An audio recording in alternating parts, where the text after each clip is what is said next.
அடுத்ததுதான் மிக முக்கியமா பாத்தீங்கன்னா அவர் மேல வந்து ஒரு ஒரு பெண் வழக்கு வந்து என்ன வருது என்னன்னு பாத்தீங்கன்னா இதே இடத்துலதான் இதே J2ல ஒரு லேடி போனான்ற ஒருத்தவங்க அவங்க சிலிண்டர் காணாம போகுது. அப்ப அதுக்கு வந்து கம்ப்ளைண்ட் கொடுத்தவொடனே கம்ப்ளைண்ட்டை வாங்காம எஃப்ஐஆரும் பதிவு பண்ணாம வெறும் இவருடைய இன்ஃபுளுன்ஸே பயன்படுத்தி அந்த சிலிண்டரை வந்து திருட்டு போன வந்து மீட்டு கொடுத்துட்றாரு. மீட்டு கொடுத்ததுக்கு அப்புறம் போயிட்டு அந்த போனாவை பார்த்திருக்காரு. இவர் பார்த்து இந்த மாதிரி என்ன நான் உனக்கு சிலிண்டர் வாங்கி கொடுத்தேன் ஒரு தேங்க்ஸ் சொல்ல மாட்டேன்னு கேட்டிருக்காரு. அந்த அம்மா தேங்க்ஸ் சொல்லியிருக்கிறாங்க போல. அப்புறம் நம்பரை வாங்கியிருக்காரு. நம்பரை வாங்கி நைட்லாம் பேசியிருக்காரு. பேசி ஒரு இலிசிட் ரிலேஷன்ஷிப்ல இறங்கியிருக்காருன்னு சொல்றாங்க. அதுக்கப்புறம் இவருக்கு இதே J2 காவல் துறைமுக காவல் நிலையத்துல 2 பேரை பிடிக்காம இருந்திருக்கு.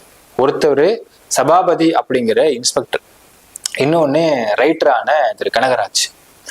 2 பேர் மேலையும் ஒரு கேஸை பதிவு பண்ண முடிவு பண்றாரு. என்ன பண்றாருன்னா இந்த போனா அப்படிங்கிற பெண்ணை பயன்படுத்தி கேஸ் பதிவு பண்றதுக்கு முற்படுறாரு. எப்படின்னா